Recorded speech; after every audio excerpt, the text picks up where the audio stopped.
Hey everybody, Nick here, and today I got a review for you of this little guy. This is the Benchmade / Workshop EDC Edge Maintenance Tool. That appears to be the actual name of the thing, so there you go. First off, though, I want to thank very much Benchmade for sending this guy along. I reached out to them actually after Blade Show, and I said, hey guys, I'd love to check out one of these little guys. And they sent it along with a couple of other things. And nevertheless, I told them I'm going to talk about the good, the great, the bad, the ugly. It might be a gem, might be junk. They still sent it along. We have to assume this is the very best quality controlled small sharpening tool ever, and that I'm doing my best not to let this affect the nature of my review, but there you go. Next thing, let's do a little bit of a size comparison. This guy is actually, I have no idea how to size compare this, so here it is against the Spyderco Delica, the Ontario Rat number 2, Spyderco PM2. Here, I'll open it up. I'm kind of out of my league here, I'll admit. So you can see it's about the length of a PM2. And blade, or I don't even know, bar lengthwise. I'm a little out of my comfort zone here, people. But nevertheless, that's the size of this guy. It's actually not all that small. Or, I'm sorry, not all that large. And if we compare the overall closed length to the Delica, you can see that this guy actually fits pretty well inside the Delica profile. It is thicker than the Delica, certainly in this domain, but it is still reasonably sized. And then actually here, I'll compare it to one other sharpening system, maybe two. Here we have the Spyderco Golden Stone, and here we have the Lansky Turnbox system. Both of these are small sharpening kits that you got going on there. So anyways, there you go. And then finally, this is a new product. It is a collaboration between Benchmade, the knife company, who makes knives that many of you know and love, like this guy, the Saibu, that they also sent along, and then Work Sharp, who is the people who make a bunch of tool sharpeners, but maybe the one they're best known for is the Ken Onion, at least in the knife community, is the Ken Onion Work Sharp that I have a review up of, or I will have a review up of. Either way, there will be reviewing going on here soon. But they are another sharpening company, and that's kind of their shtick. So anyways, we'll go on ahead and jump into the good, the great, the bad, and the ugly of this very interesting little system here. So to start with, I should describe, how the heck it works on the good side.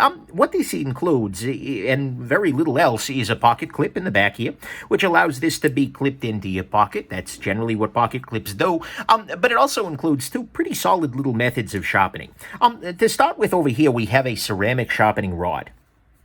And this is a complete rod, by the way. If I take this little tool here, I can rotate this rod, and you'll see, actually, that the rod will rotate around as I do this. And that's actually a nice thing, because it allows you to, basically face a clean side. If you have been using this a great deal, and this is all kind of gunked up, you'll want to clean it up when you get home, but you can now rotate the rod, and there you go. So it's not just like a hemisphere laid in there, it's a full-size rod that rotates in there. And so this is a ceramic crock stick style sharpener sort of affair. Here, I'll throw this little Benchmade proper at myself, and then go ahead and sharpen up. And so basically what you do here to use this is you put this guy, you use this surface right here as an angle guide, and then you can just do this. And then you come to the other side, and then you do this. And then you do this, and then you do this, and, you work up a burr on both sides, etc. And, you'll want to be checking the edge more carefully, etc. But by doing so, you will eventually end up with a very, very sharp little edge. And so you have a basic ceramic rod style sharpening system on this side. And then on the other side back here, you have a loaded strop. And you can see here the angle guides are present, but in reverse. So on this side, what you can do is this kind of an affair. And you don't necessarily need to worry as much, the angle is something that you'll be able to control pretty naturally if you've done any sharpening, but nevertheless. So what you have here is a loaded strop that'll help you get that knife a little bit sharper. Actually, hey, that's not so bad. One more pass on the crock stick side, and then I'll be good to go. Yeah, that's nice. But anyways, I got this guy sharpened up pretty readily using, and mind you, it wasn't so bad off, and it's S90V, so whatever. But nevertheless, you have two solid methods of sharpening that are kind of built into this guy. The ceramic rod and then a preloaded strop. This little piece of, looks like leather, could be leatherette, I don't know, I didn't ask. But nevertheless, I didn't ask, well, yeah, who do you ask? Hey, leather, who are you? Does it moo? Anyways, I digress. So you've got those two elements of it there. You've also got some relatively soft plastic here for deburring, which can occasionally be helpful, especially if you are working with a steel that really likes, but although again, for this, it's probably not going to come up. So those are the two methods you've got there. And actually, they're two very good methods. One of the very common kinds of sharpener that you will see on a regular basis are what are called pull-through sharpeners. And I don't mean pull-through with ceramic rods. I mean like a carbide pull-through sharpener where there's like a little V basically with interconnected things, and what you do to sharpen the knife is you put it in a groove and you just pull it through, and you can feel it just like yanking carbides out of them. Those are terrible. Don't use those on a knife you love. Frankly, don't use them on a knife you hate. Just frankly, don't use them. There are much better ways to sharpen a knife that'll do a better job and be kinder to the edge, because those will pull. These guys, both of these approaches will be kind to the edge. Sure, you'll remove a little bit of material each time you do this, but it's not much. It allows you to put a very nice edge on things. And it's very hard to hurt the blade too badly with either one. I mean, sure, you can fail to make the knife sharp again, and, certainly if you're like dragging straight on, you'll make the knife more dull than it started, but you're not going to destroy it. You're not going to, completely screw up the knife in the same way that you might with some other sharpening solutions, like those carbide sorts of affairs. So both of these are actually pretty decent for inexperienced sharpeners in that there's not that much, you can't hurt yourself so badly with them. And so that's a nice thing. Next thing, I do appreciate the fact that this guy is relatively lightweight. I'll throw this guy in the scale here, and we will see that this guy comes in at 1.29 ounces. That's not bad. That's under an ounce and inch. No, I don't even know how to measure this thing. Look, whatever it is, it's relatively lightweight. Most of it is just a plastic sort of polymer affair, and it doesn't really take up a whole lot of weight. So this means you could throw this in your pack, you could throw this in your pocket, you could throw this pretty much anywhere, and it's not going to really hurt you too bad. And that's a nice thing. I appreciate that very much. And it just fits compactly in the pocket with a nice deep carry clip right here. And the deep carry clip is reasonably well done. It's pretty easy to carry. And then finally, on the good side, I do appreciate the fact that it has the angle guides right here. Those angle guides are actually, it can be helpful depending on the kind of blade that you're in, especially if you kind of sharpen your knives with a mind to that. If you know you're going to be using this tool regularly, you can make sure that you're sharpening at the angle that this works at, and it's a reasonably good angle, I think, for most knives. I think it's a good all-arounder. And so I appreciate that those guys are there. Not only because they help to, keep the guy shut. You can see the angle guides on either side there, which, by the way, also protects the strop to allow that loading, because if this were just facing out in your pocket, this loading on the strop, the compound, would start rubbing off after a while, and that wouldn't be great. But anyways, so I appreciate the fact that they put those angle guides there, because I think that for some people, for some situations, those could be very, very useful. So to me, all that is the good here, is that they've got the angle guides here, which also, when they come together, serve to kind of keep this guy closed, which also helps to protect the compound on the strop. The whole kind of affair is relatively thin. It is really hard to hurt a blade too badly, either with stropping or a single ceramic rod, unless you're doing stupid things. And it has two solid methods of sharpening that can actually help you get a dull knife back to sharpness. I sat there and I worked with this guy on a knife that I knew was dull, and I got it to a point where it was sharp. It wasn't like, oh my God, sharp, but it was definitely sharp. And then it has a pocket clip, and the other nice thing is that you can rotate this little guy here to expose the fresh side. On the great side to me, the thing that I think is maybe most unique about this, and I'm not going to say it's completely unique, because there are lots of sharpening systems out there that I've never put hands on, but one of the things that I like about this guy a fair amount is that it is handheld entirely. I don't need a flat table to use this kind of thing. I can do this just with this guy in my hand, because it stops at this point, so I can't press any further down, and I can just do this, back and forth, and it's right ambidextrous, back and forth, back and forth. And as a result, I could be doing this in theory, although it's probably a bad idea to sharpen while walking. There's no reason you couldn't do this. Or if you're in the freaking woods and you don't have a convenient tree stump to stop and set up a more conventional stone, I can see that being an advantage for some people. It just doesn't require any kind of a desk or any kind of a surface. And the same thing applies with the strop. You can carry this in your hand and strop back and forth, and it's going to be okay. So I appreciate that very much. And I think that's kind of a cool thing that they've created a sharpener here that is actually both usable in the hand and reasonably ergonomic as you're doing so. So that's the great. On the bad side, to start with, this pivot is freaking awful. Look, it's plastic on plastic, and I'm mostly being facetious here, but come on, guys. Really? This is from a company that started with ballad songs, and you're doing this kind of a pivot, guy. Anyways, I digress. At some level, it actually helps to keep the knife closed, or the sharpener closed. Well, it's in your pocket, whatever. But okay, not super impressive. Whatever. On the next thing, it doesn't lock closed in any way, and certainly having that pivot makes it a little bit easier for this. But there's no like snap or anything for this to stay shut. There's no, there's no way for this guy to lock shut. Is it a bad thing? Not necessarily, and especially given the way that it carries, this really isn't going to come open in your pocket, but that's something to keep in mind. Next thing, this guy is really only going to be good for knives. One advantage that something like this is the Spyderco Golden Stone, has is that it's going to be, you've got like a pocket here for an awl, for instance, for poking things, an awl, or a fish hook or something like that, or a chisel you could go on the flat surface here. With this guy, really the only thing you're going to be able to do on this is like a knife or a very, very small sword. And also, you don't have, so it's not going to be very good for chisels or otherwise, and it also does very little, if anything, for serrations. I mean, depending on the nature of the serrations, if they're very, very wide serrations, then maybe this could get into there, but mostly the serrations aren't going to do they're not going to fit in, or basically this rod isn't going to fit inside the serration. So, that is something you want to keep in mind here. Is this serrated? Yeah, so you can see here in this serrated K-bar here, although one of these guys, it gets in the middle serrations, it doesn't get into these outer ones, and so as a result, you're going to have a problem there. So that's not great, and you want to keep that one in mind. Next thing, this guy has a very short bar, which is fine, I think, for most knives. If you're doing something like the Benchmade proper here, or the Saibu, something relatively short, you don't need a huge amount of surface here. But as you get into a larger style knife, as you get into your buck 110 sorts of things, where you're going a longer distance, or as you go into something a little bit more large, for instance, the Spyderco Sal Blesser Respect Bowie, this guy is really going to start to show its tininess, if you will. It's just going to be harder to sharpen something that's really serious on this guy. It's not the end of the world, but it is something you're going to want to keep in mind. It's really best suited to smaller pocket knives, and, you want a better tool if you want something, or a bigger tool, perhaps, if you want to sharpen something a lot bigger. If you're bringing your chef's knives into the freaking wilderness, I don't know. But there you go. Next thing, the guides on this guy. So the guides I mentioned can be a nice thing, and in some isolated cases, I think they can be. I think it's not a bad thing to have included them. However, they are very dependent on the blade geometry. So, for instance, this is a Ferrum Forge Archbishop 2.0.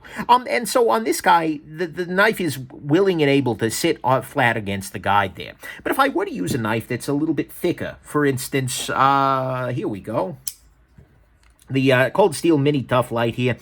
In order to get this guy seated against the guide at the base of the blade, I actually need to have the ricasso up onto the guide there, and so that's going to change the angle pretty abruptly once it comes off of the guide. That's not something that's going to be ideal, and similarly, if I happen to have a blade that has a very, very wide flat grind, it may actually change the nature of that, and so that can be a little bit of an obstruction there, and so as a result, you can't really pay too much attention to this angle. It'll put a slightly different angle on every knife that you have, and so you're probably going to end up finessing that a little bit by hand. And as you get better and better at sharpening, that'll be easier and easier to do, but you can't assume that this is going to put a perfect 20-degree angle on everything you touch, because that's not the way angles work. Next thing, this guy is a fine little tool for keeping a knife sharp. If you have a knife that is already sharp and you want to, but maybe it's gotten a little tiny bit dull-ish, this is a great tool for that, because you can hit it with the crock stick, or you can just use the little strop on there, and it will absolutely 100% get that back to a much sharper state than it was in. But this is not the knife. If somebody hands me a dull knife, if somebody dulls an S90V Benchmade 940 and then hands me this, I would just cry. Because sure, you could do it. After a long enough time, you could wear that down and get that. But the simple fact is, especially with modern crazy steels, like Benchmade puts on some things, and especially with this short little thing, this is not going to be the great choice for repairing edge damage or reprofiling. If you have a knife that is currently dull and you want to make it sharp, this is not where I would recommend that you go generally. You could do it, you could get it there, but it will take you a lot longer, and it won't be a great process. So there you go.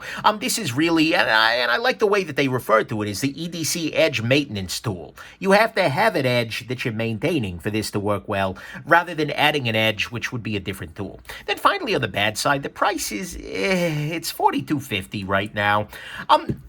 Look, that's not terrible. I was a little afraid it would come in higher. I was hoping this guy would come in closer to like $20 or something like that. There were a lot of sharpening options at this price range. I wouldn't call it overpriced, but it's certainly not a bargain either. So, that's definitely a situation. I would like to see the price a little bit lower, and I think it would be a little compelling at a slightly lower price, but it's not ripping my face off either. So, okay, whatever. So to me, at least, all that's the bad is that it's a little pricey, but not terrible. It's not great for reprofiling, but duh. Or for complete edge maintenance or rebuilding, edge repair or rebuilding. The guides are very dependent on blade height and stock thickness. It has a very short bar here, so it's going to be a little tougher for much longer knives. It's only really good for knives. It doesn't lock closed, and the pivot is just bad. On the ugly front, the only really ugly issue here is that the rod on this guy is pretty recessed on both sides. So let's take a look at this propper I was using earlier. This actually presents a small problem as I'm trying to, let's say I wanted to get up on this guide. The problem is, right now, if I want to get up on this guide, there is about here, quarter-inch or so a blade that is not able to touch the apex of this rod, because this is only sharpening at the peak of the rod. Because if I go this direction, you can see here that the bottom scale of the knife is going to hit up against this plastic bit here. And so in order to sharpen that area, I actually have to come off the guide and go further out down this so that the scale can kind of sit on this ledge instead. And so that means that for some knives like this, where the sharpened edge is relatively close to the edge of the scale, that's not going to work super well. You won't be able to use those guides at all. Similarly, if you have a knife with thumb studs, like for instance this little guy right here, this is the Benchmade Saibu, you can see here that the thumb stud is kind of hooked onto this little area here. And so you have to be very careful, and the thumb stud will prevent the guide from working properly at the very bottom of the range here. This is, again, not a problem that's unique to this kind of thing. Many rod-based, many guided systems, that is, will have a similar issue. But it is different than, for instance, some of these, where, for instance, you don't have any plastic and you're more likely to clear that thumb stud. So this little area here, although it can be very good for, especially for novice sharpeners, retaining an angle there, it can actually interfere with things and force you to do things a little bit differently or at a more acute angle than you might otherwise want to.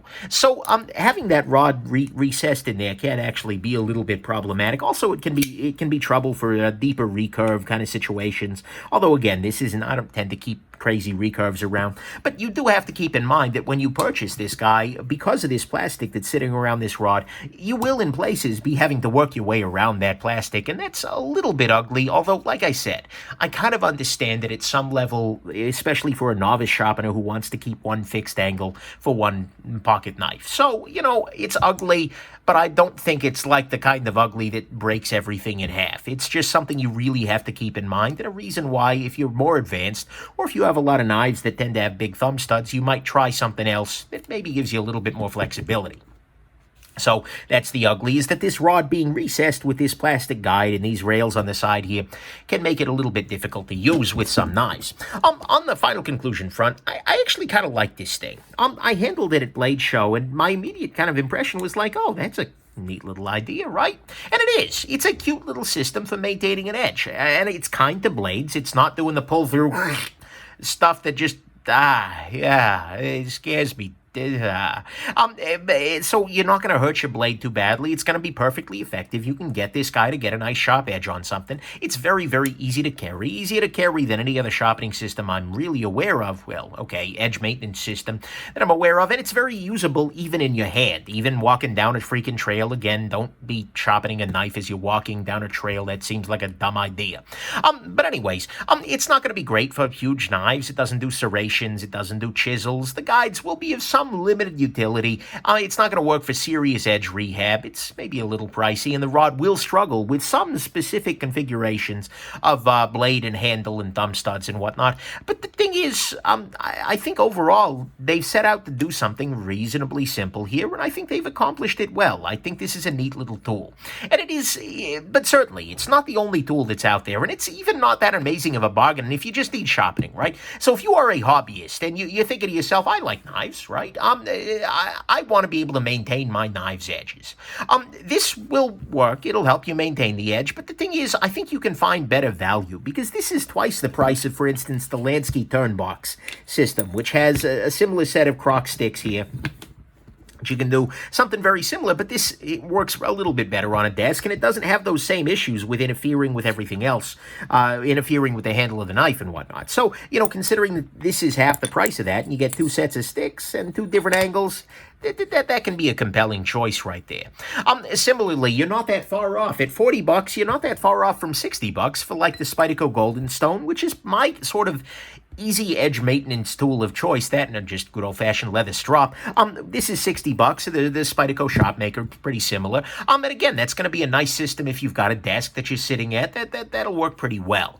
And you're way above a conventional ceramic rod. I mean, I'm not going to sit here and pretend that this is the only way that you can get this little rod in there. I mean, there are plenty of places out there where you can buy a ceramic rod for sharpening a knife, and they can put some decent results on there, especially if you're good and you're careful with it. And you can get those for much, much cheaper. And frankly, for the price, for $40, you can get actual bench stones that will give you perhaps a little bit more variety. Very often you get multiple grits and things like that, something a little more aggressive, and will give you a little more flexibility. So again, there are cheaper ways to find something. If you're just planning to keep something sharp on your desk, there are better ways to do it for this kind of money. But that said, if you are needing something that is portable, that is hand-holdable, that is straightforward and relatively small, and probably, well, I'm not going to say it's idiot-proof, because, well, yeah, nature has a way of building a better idiot, but it's idiot-resistant.